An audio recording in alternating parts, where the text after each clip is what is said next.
नमस्कार दोस्तों, स्वागत करती हूँ आपका अपने YouTube channel autism and mom पर। जैसा कि आप लोग जानते ही हैं कि मेरे 2 बच्चे हैं, सात्विक और श्लोक। सात्विक मेरा 5 साल का है और उसे ऑटिज़म है। पिछले 1 साल से मैं उसके घर पर ही थेरेपी कर रही हूँ और उससे पहले मैंने थेरेपी सेंटर में उसकी थेरेपी की हुई है। तो वहाँ थेरेपी सेंटर में मुझे काफ़ी फ़ायदा हुआ और घर पर भी मुझे करने पर मुझे काफ़ी फ़ायदा हो रहा है, क्योंकि थेरेपी सेंटर के जो सर थे उन्होंने मुझे बहुत कुछ सिखाया। मुझे ही नहीं, वो सबको ही सिखाते हैं और उससे जल्दी रिकवर होता है बच्चा। तो पिछले 1 साल से मैं उसकी घर पर थेरेपी कर रही हूँ, तो फ़ायदा मिल ही रहा है मुझे। तो मैं चाहती हूँ कि आप लोगों को भी फ़ायदा मिले, इसलिए मैं वीडियोज़ बना कर के आप लोगों के साथ शेयर करती हूँ। और प्लीज़ ये वीडियो सिर्फ देखिए ही मत, अपने बच्चे पर अप्लाई कीजिए, तो उसे भी ज़रूर फ़ायदा होगा।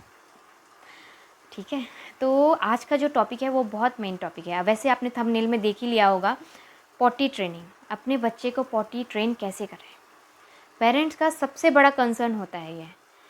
एटलीस्ट वो खुद जाकर के पॉटी ना करे, एटलीस्ट बता ही दे कि मुझे पॉटी आई है। बस इतने में ही एक सेटिस्फेक्शन मिल जाता है कि हाँ, हमारा बच्चा अब कमरे में पॉटी नहीं कर रहा है, वो अब टॉयलेट में जा कर के पॉटी कर रहा है। तो इसके लिए हम क्या करेंगे? आपने बहुत सारी जगह में देखा होगा कि अगर आपने अपने बच्चे को पॉटी ट्रेन कैसे करें, फ्लैश कार्ड के ज़रिए। फ्लैश कार्ड में पहले पैंट उतारिए, फिर पॉटी कराइए, हैंड वॉश कराइए, ये सब चीज़ें होती हैं। लेकिन ये सबसे लास्ट स्टेप है। ये उन्हीं बच्चों को सिखाया जाता है जिसकी अंडरस्टैंडिंग थोड़ी बहुत अच्छी है। जब बच्चे की अंडरस्टैंडिंग थोड़ी बहुत अच्छी होगी तभी तो उसे फ्लैश कार्ड समझ में आएगा कि हाँ भाई, ये लड़का है, ये इसने पैंट नीचे करी है, पॉटी में बैठा हुआ है ना। मैं ये नहीं कह रही हूँ कि इम्पोर्टेंट चीज़ नहीं है, ये इम्पोर्टेंट चीज़ है, लेकिन लास्ट स्टेप है। तो उससे पहले के क्या स्टेप्स हैं वो मैं आपको बताऊंगी। सबसे पहले तो आप क्या करेंगे कि डायपर ज़ीरो कर देंगे। डायपर का यूज़ एकदम ज़ीरो कर देंगे। बच्चे को बिल्कुल भी डायपर नहीं पहनाना है। डायपर तो वैसे पहनाना ही नहीं चाहिए, कभी भी नहीं पहनाना चाहिए। लेकिन कभी ज़रूरत पड़ जाती है, इधर उधर जाते टाइम में, या फिर सर्दियाँ हैं, ठंडा हो रहा है, तो डायपर पहनाना पड़ जाता है। लेकिन मैं ये कहूँगी कि आप थोड़ा सा कष्ट अगर झेलेंगी तो फ़ायदा आपको ही होगा। बच्चा अगर सुसु पॉटी अगर पैंट में ही कर देगा तो उसे गंदा सा लगेगा, तो वो नहीं करना चाहेगा कि उसमें पॉटी, तो क्या पता बताना शुरू कर दें। तो आप सबसे पहले डायपर का यूज़ ज़ीरो कर देंगे। ठीक है जी। सब तो आपका बच्चा क्या है, एक ऑटिस्टिक बच्चा है। ठीक है, ऑटिस्टिक बच्चे की बहुत सारी सेंसरीज प्रॉब्लम होती हैं। सेंसरी इश्यूज़ अगर बिगड़े हुए हों तो उस वजह से भी बच्चा पॉटी ट्रेन जल्दी नहीं हो पाता है।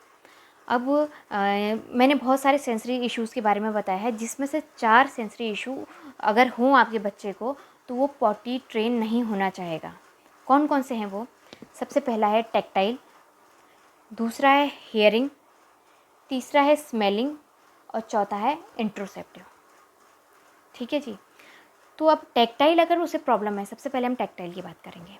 टैक्टाइल की अगर उसे प्रॉब्लम है तो वो बाथरूम में जाना ही नहीं चाहेगा, टॉयलेट में जाना ही नहीं चाहेगा। क्यों? क्योंकि पानी पड़ा हुआ हो सकता है, झाग होते हैं वहाँ पर को, साबुन के झाग वगैरह हैं।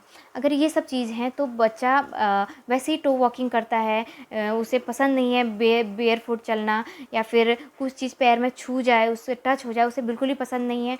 तो फिर टॉयलेट तो गीली चीज़ है ही, है ना। तो एक ये प्रॉब्लम हो सकती है आपका, अगर आपका बच्चा टैक्टाइल की प्रॉब्लम है उसे हाइपर वाली। पहला क्या हो गया? टैक्टाइल सेंस की प्रॉब्लम। दूसरा क्या है? हेयरिंग की प्रॉब्लम।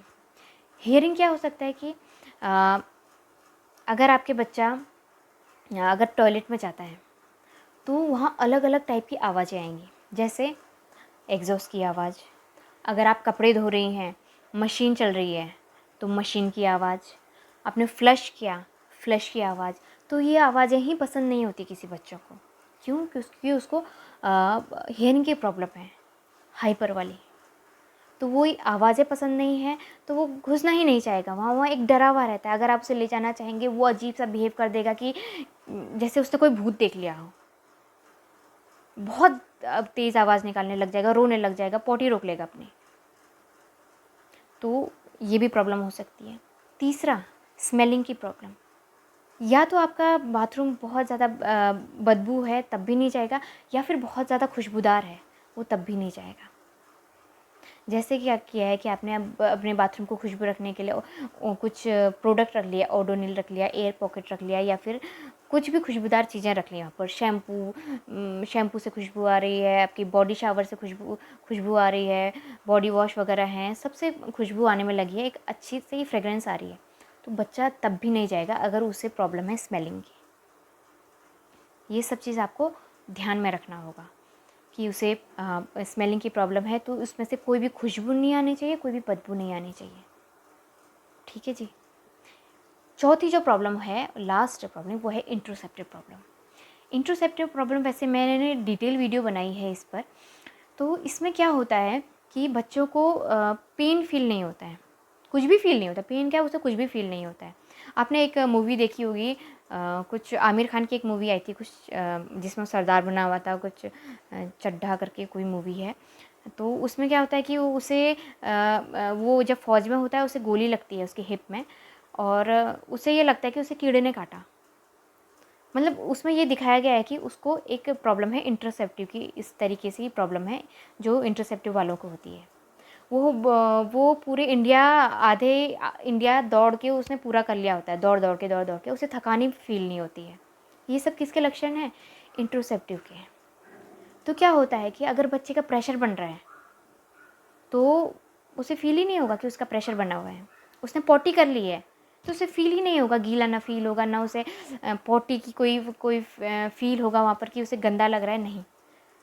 इंट्रोसेप्टिव में ये प्रॉब्लम होती है। अब आपको अगर ये सेंसरीज प्रॉब्लम है तो इस पर काम करना होगा। जैसे अगर उसे टैक्टाइल सेंस की प्रॉब्लम है तो आपको ब्रशिंग करनी होगी, और सारे हाथों में, पैरों में, बैक में, यहाँ सब जगह आपको ब्रशिंग करनी होगी, अलग अलग टेक्सचर को टच करा करके उसको कंफर्टेबल बनाना होगा। अगर उसको हेयरिंग की प्रॉब्लम है तो हेयरिंग की जो थेरेपीज़ हैं वो करानी होगी। आप मेरे चैनल पे जाके प्लेलिस्ट में देख सकते हैं, उसमें सेंसरी इश्यूज़ करके है, उसमें सारे एक एक करके मैंने सारे इश्यूज़ के बारे में बताया है। तो अगर हेयरिंग की प्रॉब्लम है तो आप जैसे एक ऐसा कप बना करके कान में लगा सकते हैं, दोनों कान में, तो एक आवाज़ आती है, वो कर सकते हैं। दूसरी थेरेपी है, ये कान ऐसे बंद करके ऐसे खोलना, यूँ बंद करके ऐसे खोलना, थोड़ी मतलब 5-5 सेकंड के गैप दे करके, 1 2 3 4 5, फिर छोड़ दिया, 1 2 3 4 5, फिर छोड़ दिया। और इसके अलावा आप कान में हेडफोन डाल सकते हैं और स्लो म्यूज़िक दे सकते हैं, बहुत प्यारा सा म्यूज़िक दे सकते हैं, जिससे बच्चा काम भी होगा, कंफर्टेबल भी होगा, और उसकी हेयरिंग की प्रॉब्लम भी दूर होगी। और स्मेलिंग के लिए क्या कर सकते हैं कि आप अलग अलग चीज़ें सूंघा सकते हैं। जैसे किचन की बहुत सारी चीज़ें हैं, जैसे खड़े मसाले हो गए, लौंग, इलायची, हींग, ये सब चीज़ें बहुत तेज़ स्मेल करती हैं। पुदीना बहुत तेज़ स्मेल करती हैं, वो उसको हल्का हल्का करके उसको स्मेल करा सकते हैं, ताकि उसके स्मेलिंग वाली प्रॉब्लम दूर हो सके। ठीक है जी। तो इंट्रोसेप्टिव में कुछ नहीं है, बस आपको उसे इमोशंस सिखाना होता है। जैसे लग गई है तो हाँ, ये लग गई है, इसे बोलते हैं लगना, इसे बोलते हैं फील करना, ऐसे कहते हैं ठंडा गर्म का फील करवाना। इसकी डिटेल वीडियो है, आप जा करके देख सकते हैं मेरे चैनल पे। तो ठीक है, आपने इस पर तो काम कर लिया, सेंसरीज इश्यूज़ पर। अगर सेंसरीज इश्यूज़ की कोई प्रॉब्लम नहीं है आपके बच्चे को, तब भी आपका बच्चा पॉटी ट्रेन नहीं है, तो उसके लिए आप क्या कर सकते हैं? उसके लिए आप क्या कर सकते हैं? सबसे पहले तो इसमें भी 2 टाइप के ऑटिस्टिक बच्चे होंगे, एक तो वर्बल ऑटिस्टिक होगा, एक नॉन वर्बल ऑटिस्टिक बच्चा होगा। वर्बल ऑटिस्टिक बच्चा है, वो पॉटी ट्रेन नहीं हो रहा है, तो उसको क्या करेंगे, सबसे पहले हमें क्लू जानने होंगे बच्चे के, कि बच्चा पॉटी कर रहा है, तो बहुत सारे क्लू देता है वो। क्या? जैसे कि आड़ा तिरछा मुँह बनाएगा, बहुत एकदम प्रेशर लगाने वाला मुंह बनाएगा, या फिर बहुत टेढ़ा सा मुंह बना देगा। कोई बच्चे क्या होता है कि कोने में जाके खड़े हो जाते हैं, एकदम से वहीं पर जोर लगाएंगे। कोई बच्चे क्या होते हैं कि अगर आपने दूध पिला दिया या फिर गर्म पानी पिला दिया तो तुरंत पॉटी आ जाती है। तो हर माँ को पता रहता है कि हाँ, अब मेरे बच्चे को पॉटी आ रही है। तो अगर बच्चा कुछ ऐसी हरकतें कर रहा है तो आपको पता चल ही जाएगा कि बच्चे को पॉटी आ रही है। तो बच्चे को पॉटी आ रही है तो आप क्या करेंगे, अगर वो टॉयलेट पर नहीं बैठना चाह रहा है तो सबसे पहले आप क्या करेंगे, उसे खड़ा कर दीजिए, वहीं पर खड़ा कर दीजिए, पैंट खोल के। तो वो खड़े खड़े वहीं पर पॉटी करेगा। थोड़ी सी आपको मेहनत करनी पड़ेगी, थोड़ी सफाई करनी पड़ेगी, लेकिन इतना कष्ट झेलना ही पड़ेगा, तभी आपका बच्चा सीख करता है। ठीक है, तो आपको खड़ा करना है वहाँ पर, खड़े खड़े पॉटी कर देगा, उसके बाद बच्चे को वहाँ बैठाना है टॉयलेट सीट पर और फिर धोना है। ज़बरदस्ती करना है, बिल्कुल हाथ पैर पकड़ के ज़बरदस्ती करना है, ठीक है। आप उसे इस तरीके से कर सकते हैं। जब वहाँ पर फिर उसे धीरे धीरे आदत हो जाएगी कि हाँ खड़े खड़े पॉटी करना है, फिर बैठ के धोना है, ठीक है। तो फिर उसके बाद क्या करेंगे, आप उसे बैठना भी शुरुआत करा सकते हैं। उसके कुछ टाइम बाद जब उसे पॉटी आई तो ज़बरदस्ती बैठा करके, या फिर आप क्या कर सकते हैं, कभी कभी ये भी करना पड़ जाता है कि उसे करके दिखाना पड़ता है, खुद करके। अगर बहुत ज़्यादा नहीं हो पा रहा है, कुछ भी नहीं हो रहा है, तो एक लास्ट ऑप्शन ये भी बचता है कि आपको खुद, उसे समझ में ही नहीं आ रहा है कि क्या करना है, कि पॉटी में क्यों लेके आए हैं मुझे, उसे पता ही नहीं है कि यहाँ पर पॉटी करते हैं, तो आपको करके दिखाना भी पड़ सकता है। मैं आपको ये बोल रही हूँ, तो इसमें घबराने वाली कोई बात नहीं है। आपका अपना बच्चा है, आप कर सकते हैं। या फिर छोटा बच्चा है, उसका कोई भाई है, बड़ा भाई है, छोटा भाई है, तो उसको क्या बैठा करके पॉटी करवा करके आप दिखा सकते हैं कि यहाँ पॉटी होती है। उसे पॉटी आई तो यहाँ पर पॉटी कर दी, ठीक है जी। और जब आपका बच्चा आड़ा तिरछा मुंह बनाता है, उसको पॉटी वाला क्लू अगर दे रहा है, तो उसे तुरंत उठा करके आप जब लेके जा रहे हैं टॉयलेट की तरफ, तो एक लाइन आपको बोलनी है, पॉटी आई, पॉटी आई, लगातार बोलनी है, पॉटी आई, पॉटी आई। अगर आपका बच्चा वर्बल है तो पॉटी आई ऐसा बोलेंगे, तो कुछ टाइम बाद जब उसे पॉटी आएगी तो खुद ही बोलने लग जाएगा, पॉटी आई, पॉटी आई, पॉटी आई, ठीक है। और अगर आपका बच्चा नॉन वर्बल है, तो जैसे ही उसने क्लू दिया कि हाँ मुझे पॉटी आई है, तो उसे उठा करके टॉयलेट के दरवाजे के सामने खड़े कर दो और खट खट खट खट खट खट खट खट ये कर दो, ताकि कुछ टाइम पर, महीने, 2 महीने, 4 महीने, 6 महीने बाद उसे ये ज़रूर पता चल जाएगा कि हाँ जब पॉटी आती है तो खट खट करना है यहाँ पर। ये एक साइन लैंग्वेज है। जैसे उसका पेट में कुछ प्रेशर बनेगा, अगर आप नहीं देख पा रहे हैं उसे, तो वो टॉयलेट के पास जा करके खट खट खट खट करेगा, ताकि इससे पता चल जाएगा कि हाँ पॉटी आई है, ठीक है जी। अब लास्ट स्टेप क्या बचता है, फ्लैश कार्ड दिखाने का। या तो आप फ्लैश कार्ड लेके आइए, या फिर मेरे जैसे डाउनलोड कर दीजिए। मैं अक्सर डाउनलोड ही करती हूँ फ्लैश कार्ड। मैं जा कर के फ्लैश कार्ड ख़रीदूँ, इतना टाइम होता नहीं है मेरे पास, क्योंकि 2 बच्चे हैं, उन दोनों को लेकर के जाऊँ, फिर कुछ चीज़ सेलेक्ट करूँ बाज़ार में जा कर के, इतना नहीं होता। क्योंकि जानते ही हैं एक ऑटिस्टिक बच्चा है मेरा, भाग सकता है इधर उधर, तो मैं अवॉइड करती हूँ जाना, तो मैं इसमें ही डाउनलोड कर लेती हूँ। तो आप क्या कर सकती हैं कि फ्लैश कार्ड दे, अगर आपका बच्चा थोड़ा सा भी अंडरस्टैंडिंग है, आपने इमिटेशन सिखा करके उसको वर्बल बनाया है, वर्बल बना करके थोड़ी सी अंडरस्टैंडिंग आ गई है, तब आप उसे ये सिखा सकते हैं कि जब पॉटी आई, जब पॉटी आती है तो क्या करते हैं, सबसे पहले पैंट नीचे करते हैं, उसके बाद सीट में बैठते हैं, सीट में बैठने के बाद पॉटी की वॉश करते हैं, उसके बाद पैंट ऊपर करते हैं, फिर हैंड वॉश करते हैं। इतनी चीज़ें सिखाइए, इससे ज़्यादा नहीं सिखाना है कि हाँ फ्लश भी करते हैं, ये करते हैं, ढिमकाना करते हैं, नहीं, ये सब चीज़ें आपको नहीं सिखानी है। आपको बस ये 4 स्टेप आपको रोज़ दिखाना है और पॉटी कराने के लिए ले जाना है, कि उसे पता चलेगा कि हाँ टॉयलेट सीट है, यहाँ पर पॉटी करते हैं, ठीक है जी। तो ये सब करने से आपका बच्चा ज़रूर पॉटी ट्रेन होगा। प्रोसीजर बहुत स्लो है, मैं आपको पहले ही बता चुकी हूँ, बहुत टाइम लगता है इसमें, बहुत दिमाग ख़राब होता है।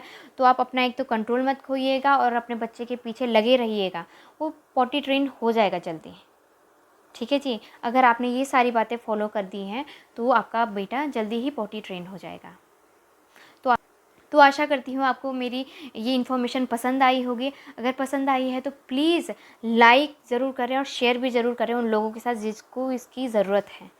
अगर आप लाइक करते हैं ना, तो मुझे एक मोटिवेशन मिलता है कि हाँ मैं और इन्फॉर्मेशन इकट्ठी करूँ और आप लोगों तक पहुँचाऊँ, अपना एक्सपीरियंस आप लोगों के साथ शेयर करूँ, क्योंकि आप लोगों को भी इसकी ज़रूरत है, ये मोटिवेशन मिलता है मुझे। तो प्लीज़ आप, मेरी हाथ जोड़ के निवेदन है कि प्लीज़ लाइक ज़रूर करें और कमेंट्स में अपने क्वेश्चन ज़रूर पूछें, ठीक है जी। और संडे टू संडे मैं आपके सारे कमेंट्स के आंसर तो देती रहती हूँ, तो आई होप आपको सेटिस्फेक्शन आंसर मिलता होगा उससे, ठीक है। तो आज का ये वीडियो मैं यहीं पर ख़त्म करती हूँ और मिलते हैं फिर अगली वीडियो में। तब तक के लिए बाय बाय।